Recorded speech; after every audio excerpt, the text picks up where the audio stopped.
Bonjour à tous, Carole Caudrelier. Alors aujourd'hui, le sujet qui me tenait à cœur d'aborder, parce qu'il est très très très présent en ce moment dans mon univers, c'est le sujet de l'intimité. Alors on pourrait croire, on pourrait penser que dans cette réalité, la chose qui est le plus requis, enfin ce que les gens recherchent le plus, c'est ce fameux amour, hein, cette question de l'amour, de vibrer d'amour pour quelqu'un, de recevoir aussi à son tour l'amour de quelqu'un. Et c'est souvent ce qui va engendrer beaucoup d'histoires voilà, qui se finissent plus ou moins bien ou qui se passent un petit peu de façon soit monotone ou des relations qui ne sont pas satisfaisantes. Et là, aujourd'hui, ce que je voulais aborder, c'est comment on pourrait vite confondre en fait cet amour, ce besoin d'attention, ou même cette question de dépendance par rapport à la relation, de dépendance par rapport à l'autre, avec toutes les souffrances que ça peut engendrer, avec tous les manques que ça peut révéler, tous les besoins aussi que ça peut mettre à jour. Cette question de l'amour, en fait, et si elle pouvait se résoudre et être totalement mieux vécue en ayant pour soi l'intimité que chaque être à minimum devrait avoir pour soi-même. Alors je m'explique. L'intimité, qu'est-ce que c'est? L'intimité, c'est cette proximité que vous avez avec vous, cette complicité, ce rapprochement autant physique, psychique, énergétique, psychologique, mental, que vous avez avec vous-même, avec votre propre personne. Et cette intimité, on l'a souvent transférée en fin de compte à d'autres. On s'est souvent dit qu'il revenait à d'autres personnes, à commencer par nos parents, nos proches. Ensuite, ça peut même être nos propres enfants. Et en tout cas, les personnes qui nous accompagnent au quotidien, des partenaires de vie, nos, les personnes qui vivent avec nous, qui ont choisi de s'engager ou d'avoir une relation avec nous. Et souvent, on a conféré cette intimité, cet apport d'intimité, on le dévoue complètement à l'autre. Hein, c'est un rôle qu'on va lui demander, on va demander à l'autre de nous apporter cette intimité. Or, comment demander à un autre de vous apporter ce que vous-même, vous n'avez pas à la base pour vous-même et qui est également requis, bien sûr, à la réciproque de la personne qui va partager votre vie. Encore une fois, qu'il s'agisse de vos enfants, de votre partenaire, de votre conjoint, de votre mari, de votre femme. Voilà. Donc cette question de l'intimité, elle est pour moi au cœur de la relation. Et pour commencer, au cœur de la relation avec soi-même, avant même d'être au cœur de la relation avec l'autre. Alors cette intimité, ça va être, on peut la regrouper de façon assez simple avec 5 éléments. Ces 5 éléments, ça va déjà être le premier, s'honorer. Alors qu'est-ce que c'est s'honorer? C'est avoir de l'honneur bien sûr pour soi, c'est-à-dire commencer à honorer ses besoins, honorer qui l'on est, avec toutes ses faiblesses, avec tous ses défauts, avec tout ce qui peut être encore imparfait, euh, avec aussi toutes ses défaillances, tous ses problèmes, donc tous ses manques, toutes ses souffrances, toutes ses blessures.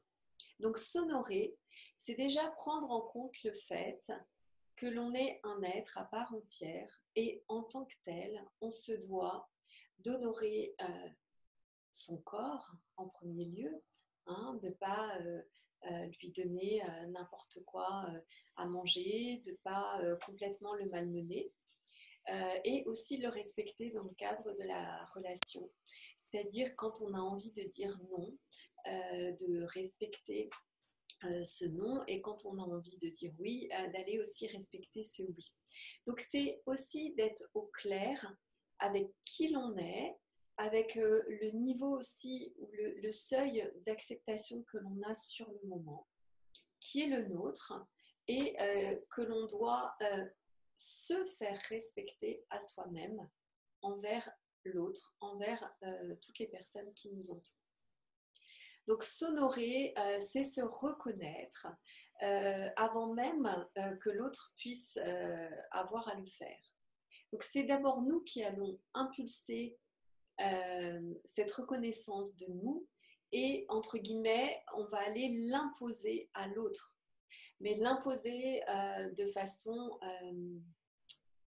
prioritaire, dans le sens où si nous-mêmes, nous ne parvenons pas à nous honorer, bien évidemment, l'autre va être en incapacité de le faire à notre place. Et bien souvent, nous allons aussi vibrer ce manque de reconnaissance, ce manque de valeur de nous-mêmes. Nous allons tellement le vibrer que nous allons avoir tendance à attirer à nous des personnes qui ont la même blessure, qui ont la même problématique, et à qui on va venir révéler aussi en miroir, on va venir révéler en face to face, on va dire, ce manque de valeur intrinsèque, ce manque de reconnaissance du fait qu'en tant qu'être, on a le droit d'être respecté à la fois dans notre corps, dans nos idées, dans nos envies et dans nos besoins. Donc ça, la première chose, ça va être de s'honorer, et c'est un des éléments majeurs de l'intimité. Ensuite, on va avoir se faire confiance.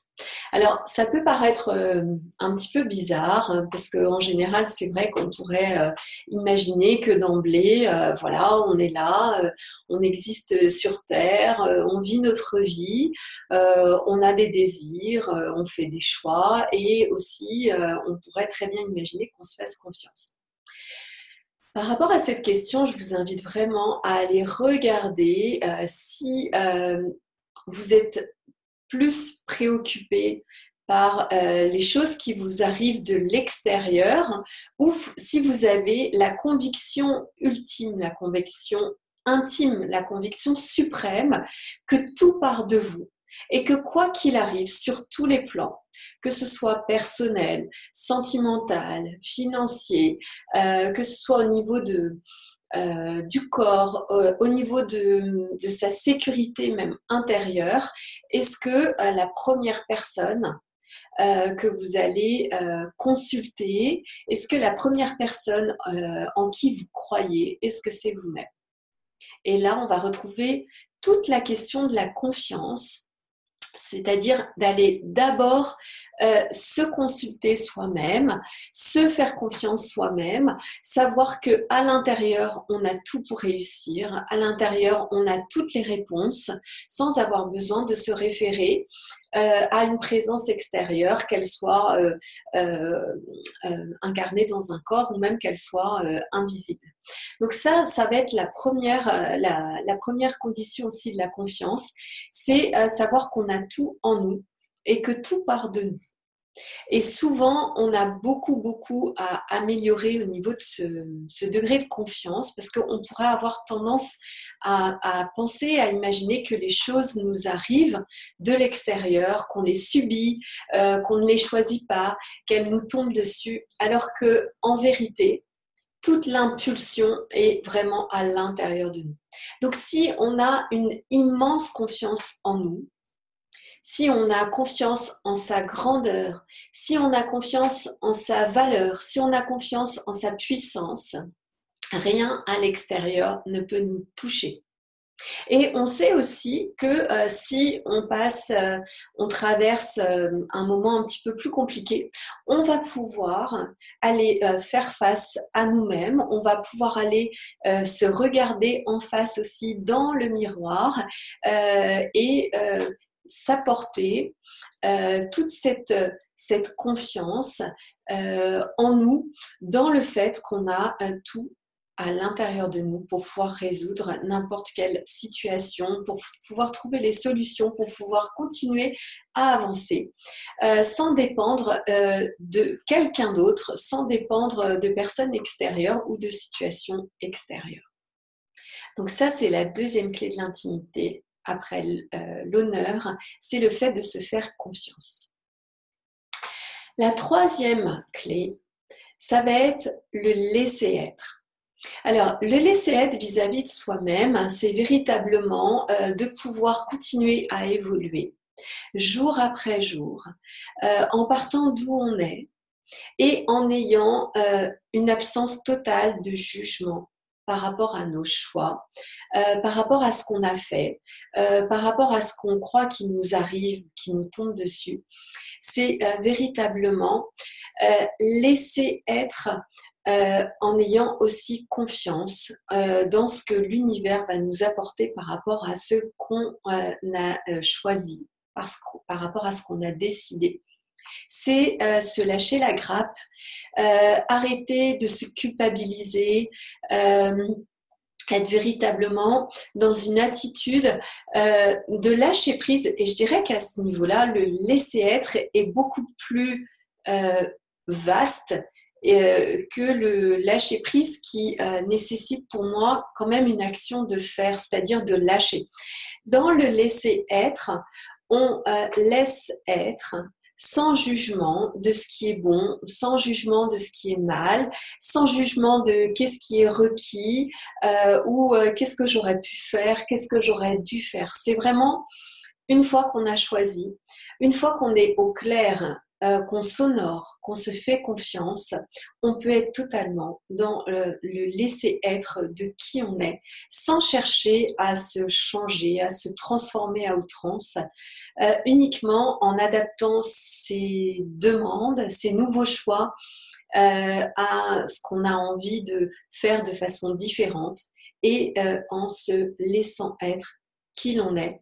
C'est véritablement pour moi l'acceptation totale, totalement inconditionnelle de qui l'on est, autant dans sa personnalité, même égotique, de son corps et de son être. Et en reconnaissant également la grandeur et la beauté du cadeau de qui l'on est à chaque instant. Ça, c'était le troisième élément. Le quatrième élément, la quatrième clé, ça va être la vulnérabilité. Alors, cette vulnérabilité, qu'est-ce que c'est ? Cette vulnérabilité, c'est aussi cette authenticité. C'est le fait de pouvoir se rapprocher tellement proche de soi, comme personne d'autre ne l'a fait, de pouvoir se dire à soi-même ses blessures, ses peurs, ses craintes, se rapprocher tellement de soi qu'on en arrive à être vraiment, véritablement authentique. Et avant même de l'être avec l'autre, on se le donne à soi. Donc c'est cette honnêteté, cette vérité qui va vraiment ressortir de la présence vraiment très proche et très intime avec soi-même. Cette vulnérabilité, ça pourrait aussi s'apparenter au fait de oser se regarder en face, oser regarder voilà, ce qu'on a réussi, ce qu'on n'a pas, ce qu'on n'est encore pas capable de faire, ce qu'on est en état de supporter et aussi ce qu'on n'a plus du tout envie de subir ni de supporter de la vie ou d'une autre personne. Ça va être véritablement oser être au clair avec soi-même, oser être vrai, avoir la clarté sans aucun masque, sans aucun filtre de qui l'on est et s'engager à être vrai quoi qu'il arrive, tout en se souvenant que la vulnérabilité, à l'instar de la gentillesse, c'est un signe immense de puissance. C'est véritablement la preuve, quand vous commencez à être vulnérable avec vous-même et que vous vous autorisez aussi à l'être avec les personnes qui vous entourent, hein, vos proches, c'est véritablement la preuve que vous pouvez, entre guillemets, recevoir les attaques extérieures et pouvoir accueillir dans le laisser-être. Alors, ça ne veut pas dire que vous pouvez aussi tout accepter. C'est plutôt recevoir les jugements aussi de l'autre et aller voir avec vulnérabilité, authenticité, vérité, qu'est-ce qui vous touche à l'intérieur. Donc la vulnérabilité, pour moi, c'est vraiment associé au fait aussi d'être touché de la même façon que l'autre va nous toucher ou qu'on peut être amené à toucher l'autre de façon très intime, très proche. Ça, c'était la 4e clé, le 4e élément, la vulnérabilité. Et enfin, pour finir, un des éléments aussi de cette intimité avec soi-même, ça va être la gratitude. Alors, la gratitude, qu'est-ce que c'est ?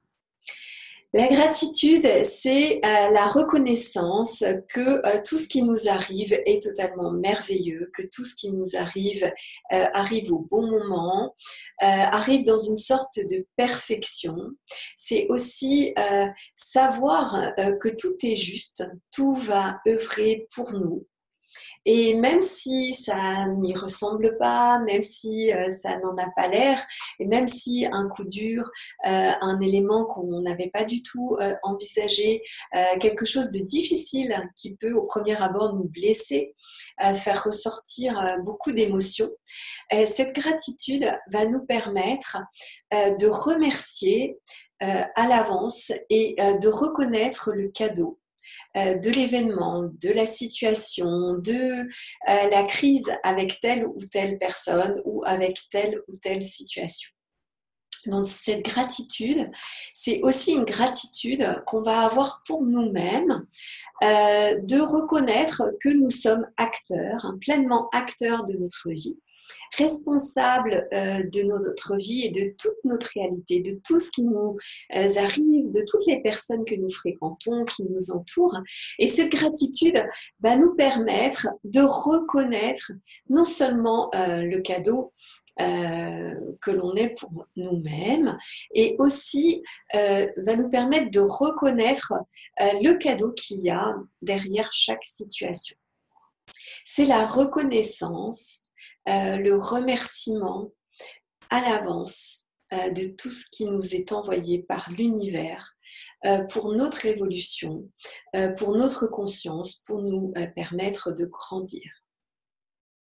Donc voilà pour ce qui est de ces 5 éléments de l'intimité, l'honneur, la confiance, le laisser-être, la vulnérabilité et enfin la gratitude. Et ces éléments de l'intimité, si vous ne les avez pas pour vous-même, vous allez à vie les rechercher pendant toute votre existence à l'extérieur de vous. Alors qu'il est beaucoup plus facile, il est beaucoup plus nourrissant de commencer dès à présent à les cultiver instant après instant, jour après jour, à les vivifier à l'intérieur de nous, à les nourrir et à nous en nourrir pour commencer à goûter à cette intimité avec nous-mêmes qui va nous permettre d'être honnêtes avec nous-mêmes, d'être vrais, d'être authentiques, d'être en sécurité grâce à la confiance et à la conscience aussi qu'on aura de nous et de nos envies, de nos désirs, de nos besoins, de nos manques, de nos blessures. Et ces éléments de l'intimité vont vous permettre ensuite, une fois que vous les aurez cultivés à l'intérieur de vous, ça va vous permettre en fin de compte de les vibrer tellement fort que vous allez amener à vous des situations qui vous honorent, des êtres chers et précieux qui vont également vous honorer, qui vont vous faire confiance, qui vont reconnaître le cadeau que vous êtes, des personnes ou des situations qui vont vous apporter de la gratitude et aussi du laisser-être et de la vérité par rapport à tous vos choix de vie. Donc, l'essentiel, c'est vraiment d'être honnête avec soi-même, d'aller voir à l'intérieur, est-ce que j'ai déjà pour moi ces éléments de l'intimité? Qu'est-ce qui fait que pour l'instant je les mets un petit peu à distance?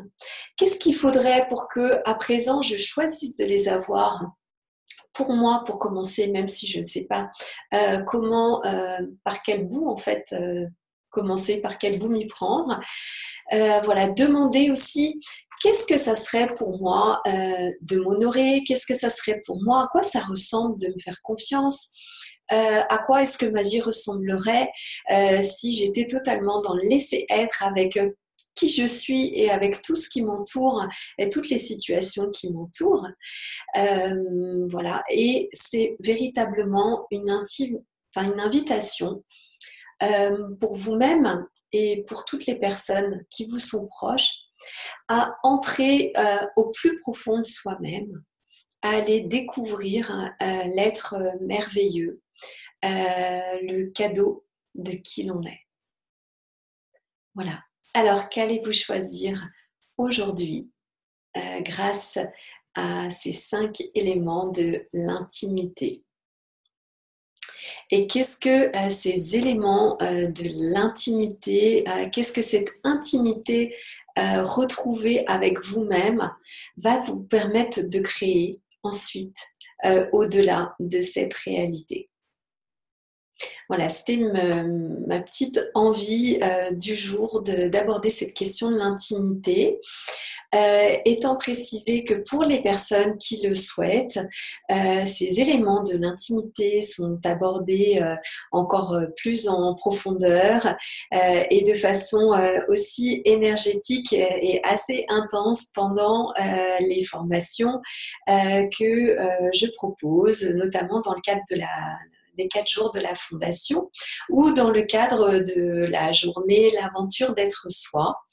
Voilà, donc c'est vraiment des journées propices pour aller en soi-même, faire une petite introspection intérieure, faire une petite retraite intérieure et aller voir où l'on en est concrètement avec ces éléments de l'intimité.